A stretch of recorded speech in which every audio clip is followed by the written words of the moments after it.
நீங்கள்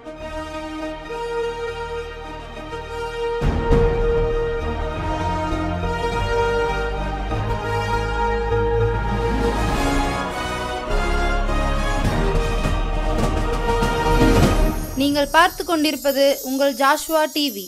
சகல ஜனங்களுக்கும் நற்செய்தி.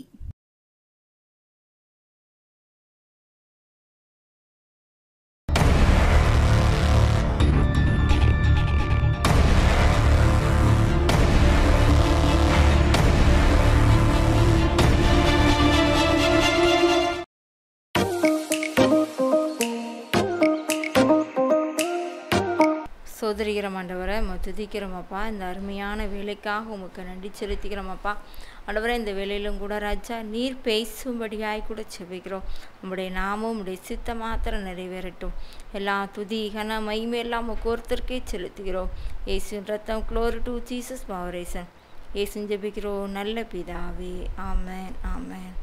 ஹல்லேலூயா. கர்த்தருடைய நாமம் மகிமைப்படுவதாக. இம்மட்டும் வழிநடத்தின தேவாதி தேவனுக்கு நாம் நன்றி சொல்லுவோம்.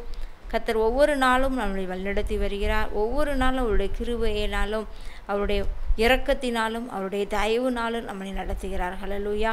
இதை பார்க்கிற யாவருக்கும் உங்களுக்கு இயேசு கிறிஸ்துவின் நாமத்தினாலே இந்த ஜாஷ்வா டிவியின் மூலமாக, இந்த நம்பிக்கை நேர நிகழ்ச்சியின் மூலமாக எங்களுடைய வாழ்த்துக்களை தெரிவித்துக் கொள்கிறேன்.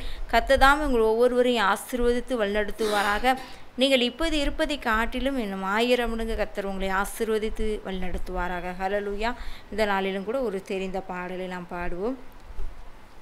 ஒரு தாய் தேற்றுவது போல் என் நேசர் தேற்றுவார்.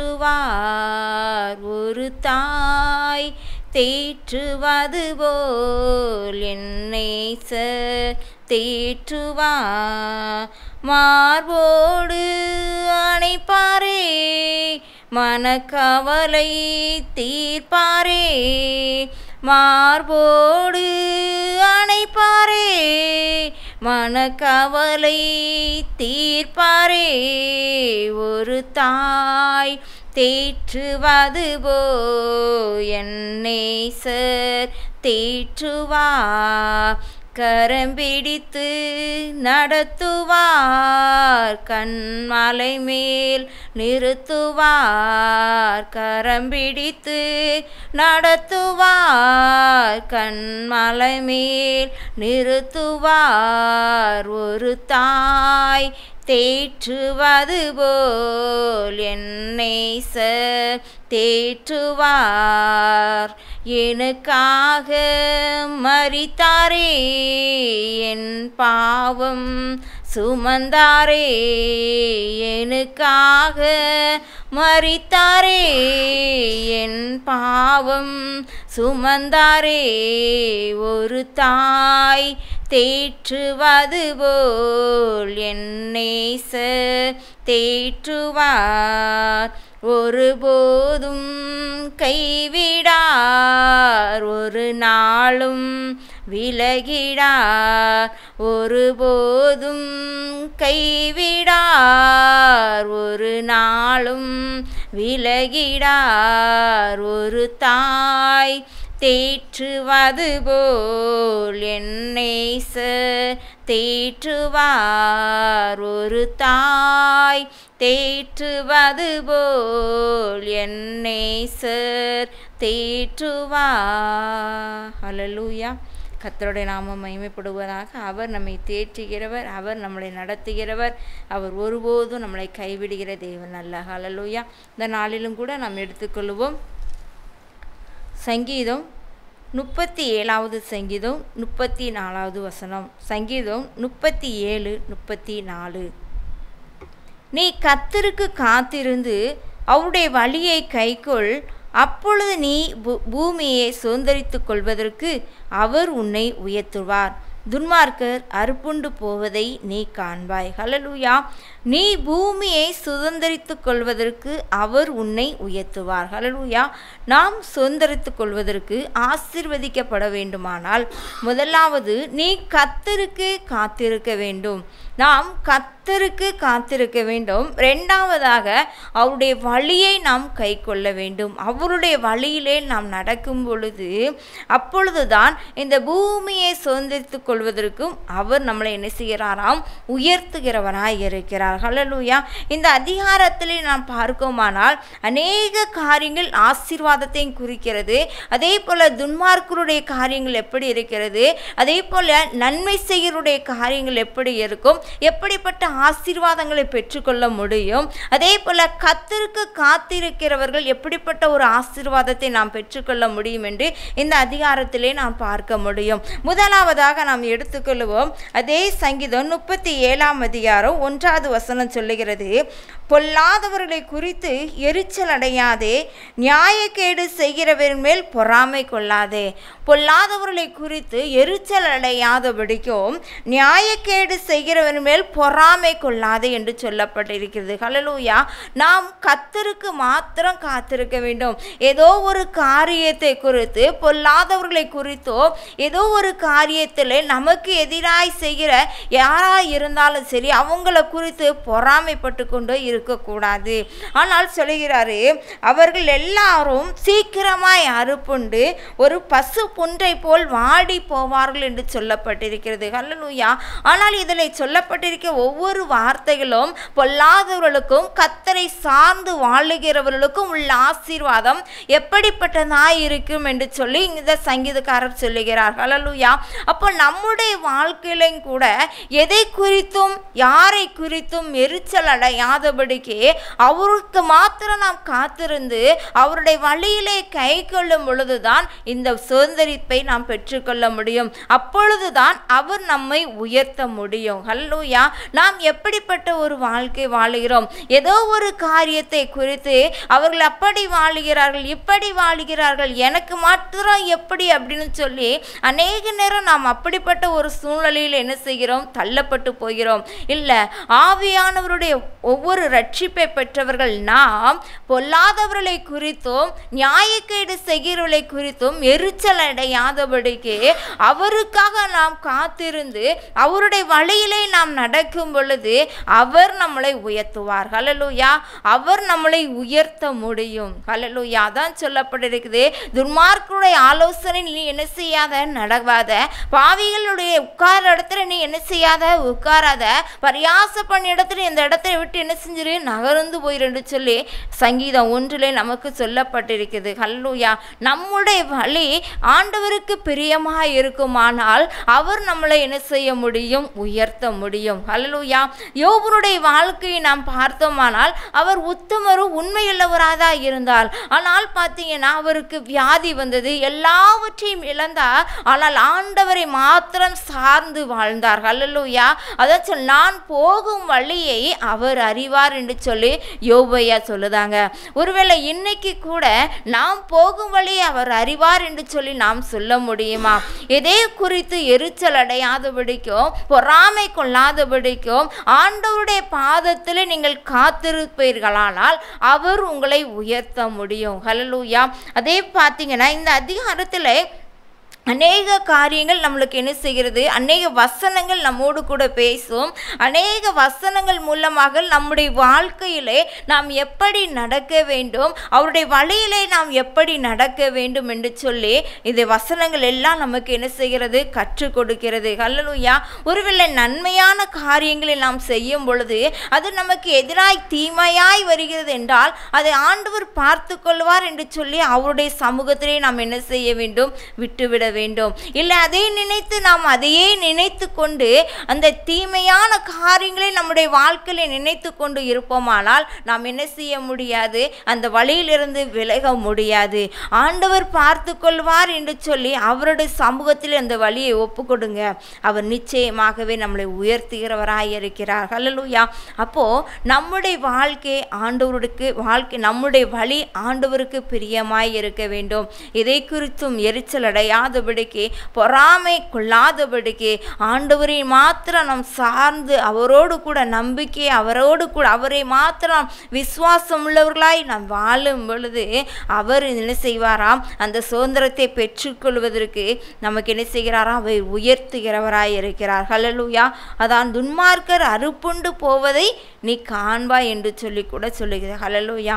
ஒருவேளை ஏதோ ஒரு சம்பந்தம் இல்லாத எந்த ஒரு காரியத்தையும் குறித்து நம்ம என்ன செய்யக்கூடாது, நினைக்காதபடிக்கு எல்லாவற்றையும் ஆண்டவருடைய சமூகத்தில் ஒப்பு கொடுத்து விட்டு அவர் நடத்துவார் என்று சொல்லி நீங்கள் இருக்கும் பொழுது அவர் நம்மளை என்ன செய்வாராம், உயர்த்துகிறவர். ஹல்லேலூயா. யோபையா வாழ்க்கையிலே அப்படிதான் அநேக காரியங்கள் எல்லாம் என்ன செய்யறது, நடந்து கொண்டு இருந்தது.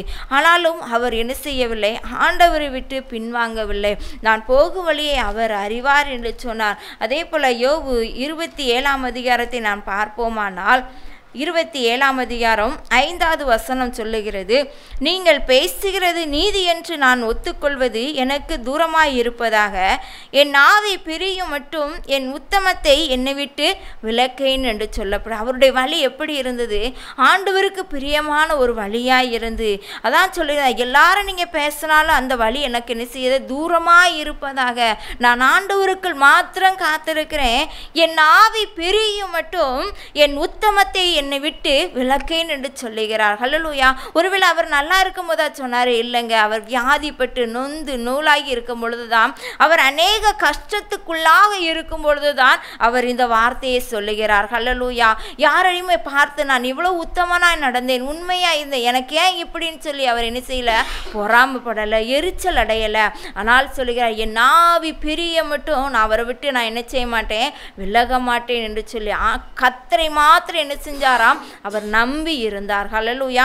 அதுக்கு அடுத்த வசனம் சொல்லப்படுகிறது, 6வது வசனம், என் நீதியை கெட்டியாய் பிடித்திருக்கிறேன், அதை நான் விட்டு விடேன், நான் உயிரோடு இருக்கும் அளவும் என் இருதயம் என்னை நிந்திக்காது. ஹல்லேலூயா.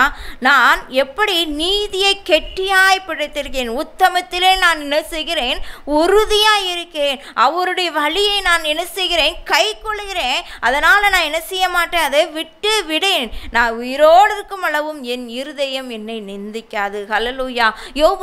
யோபையாவுடைய வாழ்க்கையை பார்த்தீங்கன்னா அநேக கஷ்டங்களையும் அவர் என்ன செஞ்சார், அடைந்தார். ஆனாலும் ஆண்டவருடைய வார்த்தையிலே என்ன செஞ்சார், அவர் உறுதியாய் இருந்தார். அவருடைய வழியிலே அவர் என்ன செஞ்சார், உறுதியாய் இருந்தார். அவர் கர்த்தர் மேலே அவர் என்ன செஞ்சாராம், நம்பிக்கையாய் இருந்தார், விசுவாசம் உள்ளவராய் இருந்தார். அதனால தான் அவர் இழந்த எல்லாவற்றையும் திரும்ப என்ன செஞ்சது, ரெட்டிப்பான நன்மையிலால என்ன செஞ்சார், நிறைந்தார். ஹல்லேலூயா. நம்முடைய வாழ்க்கையிலும் கூட நம்முடைய வழி எப்படிப்பட்ட வழியாய் இருக்கிறது, அவருக்கென்று நாம் காத்திருக்கிறோமா? ஹல்லேலூயா. ஒருவேளை நாம் காத்திருக்க பொறுமை இல்லையா, அந்த பொறுமையை இசப்பா எனக்கு தாங்கன்னு சொல்லி நம்ம கேட்போம். அதை காத்திருக்கும் பொழுதுதான் அதை நாம் என்ன செய்ய முடியும், சுதந்திரித்து கொள்ள முடியும். அப்பொழுதுதான் அவர் என்ன செய்ய முடியும், உயர்த்த முடியும். ஹல்லேலூயா. தாவீதினுடைய வாழ்க்கையிலே பார்த்தீங்கன்னா அவர் அநேக கஷ்டங்களை என்ன செஞ்சார், அடைந்தார். ஒருவேளை சொந்த சகோதரனாலே என்ன செஞ்சார், புறக்கணிக்கப்பட்டார். அதே போல பார்த்தீங்கன்னா சவுல் ராஜாவால் என்ன செஞ்சார், அவர் துரத்தி விடப்பட்டார். அநேக பாடுகளை என்ன செஞ்சார், கடந்து வந்தார். ஆனாலும் பார்த்தீங்கன்னா அவருடைய வழியை நான் என்ன செய்ய வேண்டும், கை கொள்ள வேண்டும் என்று சொல்லி அதில் உறுதியாக இருந்தார். ஹல்லேலூயா. நான் கர்த்தருக்கு என்ன செய்ய வேண்டும், காத்திருக்க வேண்டும் அப்படின்னு சொல்லி அவர் அதில் ஆண்டவருடைய பாதத்தில் என்ன செஞ்சாராம், உறுதியாக இருந்தார். ஹல்லேலூயா. அதுக்கப்புறம் பார்த்தீங்கன்னா சங்கீதம் 37ஆம் அதிகாரம் 7வது வசனம் சொல்லுகிறது, கர்த்தரை நோக்கி அமர்ந்து அவருக்கு காத்திரு. ஹல்லேலூயா. அவரை நோக்கி மாத்திரம் நீ என்ன செய்ய, காத்திரு. அதான் என்னை நோக்கி கூப்பிடு, நான் என்ன செய்வேன், உன்னை விடுவிப்பேன், நான் உத்தரவு கொடுத்து நீ அறியாததும் எட்டாததுமான பெரிய காரியங்களை செய்வேன் என்று சொல்லப்பட்டிருக்கிறது. ஹல்லேலூயா. அதான் சொல்லுகிறார் இதிலையும், கர்த்தரை நோக்கி என்ன செய், நீ அமர்ந்துரு, அவருக்கு காத்திரு. ஹல்லேலூயா. நாம் அவருக்கு காத்திருக்கிறோமா, அவர் பாதத்திலே நாம் அமர்ந்திருக்கிறோமா?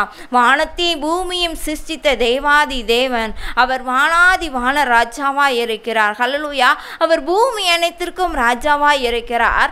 ஆனால் நாம் அவர் பாதபடியிலே அமர்ந்து காத்திருக்கும் பொழுதுதான் அதில் என்ன சொல்லி, காரிய சுத்திய உள்ளவன் மேலும் தீவினை செய்கிற மனுஷன் மேலும் எரிச்சல் ஆகாதே.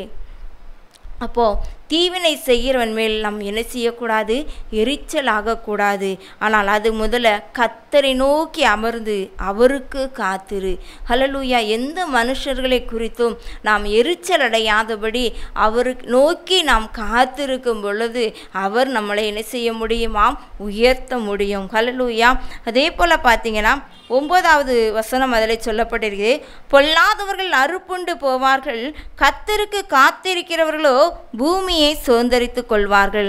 அப்போ கர்த்தருக்கு காத்திருக்கிறவர்களோ பூமியை சுதந்தரித்து கொள்வார்கள். ஹல்லேலூயா. அதிலே நாம் அவருக்கு காத்திருக்கும் பொழுது தான் நாம் என்ன செய்ய முடியும்? இந்த பூமியை சுதந்தரித்து கொள்ள முடியும். அநேக வாளிகள் உண்டு, செம்மையான வழியிலே அவர் நம்மளை நடத்துகிறவர். ஒருவேளை பார்த்தீங்கன்னா நாம் யாரை குறித்தும் எரிச்சல் ஆகாதபடி பொல்லாப்பு செய்ய ஏதுவான எந்த எரிச்சலும் நமக்கு என்ன செய்யக்கூடாது? இருக்கக்கூடாது. ஒருவேளை எதையும் குறித்து நாம் என்ன செய்யக்கூடாது? பொறாமை கொள்ளக்கூடாது. அப்பொழுதுதான் நாம் என்ன செய்ய முடியும்? அவருடைய பாதத்திலே அமர்ந்து காத்திருக்க முடியும். அப்பொழுதுதான் அவருடைய வழியை நாம் என்ன செய்ய முடியும்? கை கொள்ள முடியும்.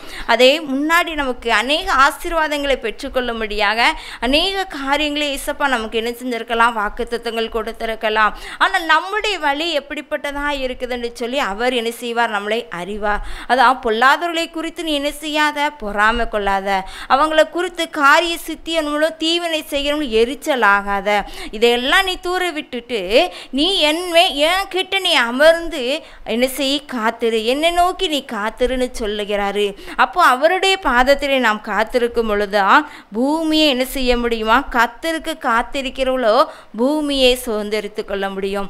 அவர் நமக்கு அப்பா, அவர் அவருடைய பிள்ளைகள். அதான் சொல்லுகிறார், அப்பா பிதாவை என்றும் அழைக்கும் புத்திர பாக்கியத்தை, அந்த சுதந்திரத்தை கர்த்தர் நமக்கு கொடுத்திருக்கிறார். இயேசு கிறிஸ்து அதற்காகவே தான் இந்த பூமியிலே என்ன செஞ்சார்? தன்னுடைய இரத்தத்தையே சிந்தி தன்னையே என்ன செஞ்சார்? ஜீவ பலியாக ஒப்பு கொடுத்தார். அவர் 3ஆம் நாள் உயிரோடு எழுந்து அவர் இன்றும் ஜீவிக்கிறவராய் இருக்கிறார். அவர் சொல்லுகிறாரு, அப்பா பிதாவை என்றும் அழைக்கிற அந்த சுத்திர புகிரத்தை நமக்கு என்ன செஞ்சிருக்கிறாரு? கொடுத்திருக்கிறார். அவரை நாம் அப்பா என்று அழைக்கிறோமே, அவர் நம்மளை என்ன செய்கிறார்? பிள்ளைகளாய் பார்க்கிறார். அவரை நோக்கி நாம் காத்திருக்கும் பொழுது நம்முடைய வாழ்க்கையிலே நாம் என்ன செய்ய முடியும்? சுதந்திரத்தை பெற்றுக்கொள்ள முடியும். அவர் நம்மளை உயர்த்த முடியும். அவர் நம்மளை ஆசீர்வதிக்க முடியும். ஹல்லேலூயா. ஒருவேளை பார்த்தீங்கன்னா ஏதோ ஒரு காரியம் நம்முடைய வாழ்க்கையிலே சீக்கிரம் நடக்காமல் இருக்கலாம். ஒருவேளை நாம் அநேக நாட்கள் ஜெபித்து கொண்டு இருக்கலாம். ஆனால் நம்மளை நாமே ஆராய்ந்து பார்ப்போம். என்கிட்ட என்ன குறை இருக்குன்னு சொல்லி நம்மளை ஆராய்ந்து பார்க்கும் பொழுதுதான் நம்முடைய வாழ்க்கையிலே நமக்குள் இருக்கிற அந்த பாவமான காரியங்களை என்ன செய்ய முடியும்? எடுத்து போட முடியும். அதை அறிக்கையிட்டு என்ன செய்ய வேண்டும்? அவரிடத்திலே அந்த மன்னிப்பை பெற்றுக்கொண்டு அந்த ரட்சிப்பை பெற்றுக்கொண்டு அவரிடத்திலே நாம் வழியை ஒப்பு கொடுக்கும் பொழுது, அவருக்கென்று நாம் காத்திருக்கும் பொழுது அவர் நம்மளுக்கு என்ன செய்கிறாரா? நம்மளை உயர்த்துகிறவராய் இருக்கிறார். ஹல்லேலூயா. அதான் வானம் அவருக்கு சிங்காசனம், இந்த பூமி அவருக்கு பாதபடி. நாம் பாதபடியில் இருக்கிறோம். நம்ம கிட்ட இருக்கிற குணாதிசயங்களை நாம் என்ன செய்ய வேண்டும்? அநேக நேரம் நம்மை ஆராய்ந்து பார்க்க வேண்டும். நான் ஆண்டவருக்கு பிரியமான வழியில நடக்கிறேனா? ஆண்டவருக்கென்று நான் பொறுமையா நான் காத்திருக்கிறேனா? அவர் மேல நான் நம்பிக்கையா இருக்கேனா? விசுவாசமா இருக்கேனான்னு சொல்லி நம்மை ஆராய்ந்து பார்ப்போம். அப்பொழுது அவர் நம்மளை என்ன செய்வாராம்? உயர்த்துகிறவராய் இருக்கிறார். ஹல்லேலூயா. அவருடைய வழியிலே நாம் நடக்கும் பொழுது, அவருடைய வழியிலே நாம் கை கொள்ளும் பொழுது, அவருக்கு நாம் காத்திருக்கும் பொழுதுதான் அமர்ந்து அவரை நோக்கி நாம் காத்திருக்கும் பொழுது அந்த ஆசீர்வாதங்களை பெற்றுக்கொள்ள முடியும். தாவீதையா வாழ்க்கையில அப்படிதான் செஞ்சாங்க, ஆசீர்வாதத்தை பெற்றுக்கொண்டாங்க. யோபுடைய வாழ்க்கையிலும் அப்படிப்பட்ட ஒரு காரியங்கள் எல்லாம் நடந்தது. எல்லாவற்றையும் இழந்த சூழ்நிலையும் கூட அவரை விட்டு பின்வாங்காதபடி அவருடைய வழியில என்ன செஞ்சார்? கெட்டியாய் பிடித்து கொண்டதினாலே அவர் என்ன செஞ்சாரு? எல்லாவற்றையும் இழந்தாலும் அவருக்கு எல்லாம் திரும்ப என்ன செஞ்சது? இரட்டத்தனையாய் கொடுத்தார். ஹல்லேலூயா. அதே போல ஆண்டவருடைய நம்முடைய வாழ்க்கையிலும் கூட இன்னைக்கு ஏதோ ஒரு காரியம் செய்ய என்ன செய்கிறார்? அவர் அற்புதம் செய்வேன், அதிசயங்களை செய்கிற தேவன். அது எந்த ஒரு மாற்று கருத்தும் இல்லை. ஆனால் நாம் எப்படி இருக்கிறோம்? நாம் அவருடைய பாதத்திலே நாம் அமர்ந்து காத்து இருக்கிறோமா? அவருடைய வழியிலே நாம் கை கொள்ளுகிறோமா என்று சொல்லி நம்மை ஆராய்ந்து பார்ப்போம். அதே போல நம்ம கிட்ட இருக்கிற எல்லா எரிச்சல், பொறாமை, பொல்லாத ஒரு காரியத்தை குறித்து எத்தனையோ விதமான எண்ணங்களோடு கூட இருப்பீர்களானால் அந்த எண்ணத்தை எல்லாவற்றையும் நீங்கள் ஏசப்பா என்னை மாற்றுங்கன்னு சொல்லி நீங்கள் ஜெபிக்கும் பொழுதுதான் அதை என்ன செய்ய முடியும்? ஆண்டவர் மாற்ற முடியும். யாராலும் இதை என்ன செய்ய முடியாது? மாற்றவே முடியாது. அது போக வேண்டுமானால் இந்த வகை பிசாசு என்ன செய்யுமா? உபவாசத்தினாலும் ஜெபத்தினாலும் ஒழிய எந்த விதத்தில் என்ன செய்யாது? போகாது. நம்மளை மாற வேண்டுமானால் நாம் ஆண்டவருடைய பாதத்திலே காத்திருப்போம், அவருடைய வழியை கை கொள்வோம். நம்ம கிட்ட இருக்கிற எல்லா எரிச்சல்களை ஆண்டவருடைய சமூகத்தில் இருந்து இசப்பா இதை என்னை மாற்றுங்க, இந்த குணத்தை மாற்றுங்கன்னு சொல்லி அவருடைய வழியிலே நாம் நடக்கும் பொழுது அவர் நம்மளை என்ன செய்வாராம்? இந்த பூமியை சுதந்திரத்துக் கொள்வதற்கு அவர் உன்னை உயர்த்துவார். ஹல்லேலூயா. நாம் அப்படிப்பட்ட அவருடைய வழியை பிடித்து கொள்வோம், விசுவாசத்தில் நிலைத்திருப்போம். ஆண்டவர் தாமே உங்கள் ஒவ்வொருவரையும் ஆசீர்வதிப்பாராக. நாம் யாவரும் ஜெபிப்போமா? ஆண்டவரே, இந்த வேலைக்காக உமக்கு ஸ்தோத்திரம், உமக்கு நன்றி ஆண்டவரே. நன்றி செலுத்துகிறேன் ஏசப்பா. பொல்லாதவர்களை குறித்து ஆண்டவரே ஏசப்பா எரிச்சலடையாதபடிக்கும் பொறாமை கொள்ளாதபடிக்கும் ஆண்டவரே ஏசப்பா இருதயத்தில் இருக்கிற இந்த பாவமான காரியங்களை எடுத்து இப்பொழுதே அப்புறப்படுத்தும்படியாய் கூட ஜெபிக்கிறோம் ஆண்டவரே. ஏசப்பா உம்முடைய சுதந்திரத்தை பெற்றுக்கொள்ளும்படியாக, அந்த நித்திய ஜீவனை பெற்றுக்கொள்ளும்படியாக ஏசப்பா எங்களை கழுவி சுத்திகரியும் என்று சொல்லி ஏசப்பா யாரெல்லாம் ஜெபிக்காங்களோ அவங்களே அப்பா உம்முடைய பிள்ளைகளாக ஏற்றுக்கொண்டு அவர்களை எல்லாரும் நீங்க உயர்த்தும்படியாய் கூட ஜெபிக்கிறோம் ஏசப்பா. ஆண்டவரே, கர்த்தருக்கு காத்திருக்கும்படியா ஏசப்பா உம்முடைய வழியை நாங்கள் கை கொள்ளும்படியா யாரெல்லாம் உம்முடைய பாதத்திலே காத்திருக்காங்களோ ஏசப்பா அவர்களை நீர் உயர்த்துவீராக, நீங்களே ஆசீர்வதிக்கும்படியாய் கூட ஜெபிக்கிறோம் ஆண்டவரே. ஏசப்பா ஒவ்வொருடைய வாழ்க்கையிலும் ஆண்டவரே நீர் அற்புதங்களை அதிசயங்களை செய்யும்படியாய் கூட ஜெபிக்கிறோம் அப்பா. உம்முடைய வழியிலே ஆண்டவரை நடக்கத்தக்கதாக ஒரு கிருபை நீர் கொடுக்கும்படியாய் கூட ஜெபிக்கிறேன் ஏசப்பா. ஆண்டவரே, நன்மை செய்யக்கூடிய ஒரு தயவை நீர் கொடுக்கும்படியாய் கூட ஜெபிக்கிறோம் ஆண்டவரே. ஏசப்பா, இந்த நாளிலும் ஆண்டவரே யாரெல்லாம் ஜெபித்து கொண்டிருக்காங்களோ, என்ன நோக்கத்தோடு ஜெபித்து கொண்டிருக்காங்களோ இயேசுவே நீர் அற்புதங்களை செய்யும். உம்முடைய நாமம் உம்முடைய சித்தம் மாத்திரம் நிறைவேறட்டும். எல்லா துதி கன மகிமை எல்லாம் நமக்கு ஒருத்தருக்கே செலுத்துகிறோம். இயேசு கிறிஸ்துவின் மூலம் Jesus can father name of Jesus பவரேசன். நானே வழியும் நானே சத்தியமும் ஜீவனுமாயிருக்கிறேன் என்று சொன்ன தேவன் தாமே ஒவ்வொரு குடும்பத்திலும் அப்படிப்பட்ட கிருபையால் நிரப்புவதற்காய் ஸ்தோத்திரம். உம்முடைய கரத்தில் எங்களை தாழ்த்தி அர்ப்பணிக்கிறோம். எல்லா துதி கன மகிமை எல்லாம் நமக்கு ஒருத்தருக்கே செலுத்துகிறோம். இயேசு ஜெபிக்கிறோம் நல்ல பிதாவே. ஆமென் ஆமென். ஹல்லேலூயா. கர்த்தர் தாமே உங்கள் ஒருவரையும் ஆசீர்வதித்து வழிநடத்துவாராக. God bless you.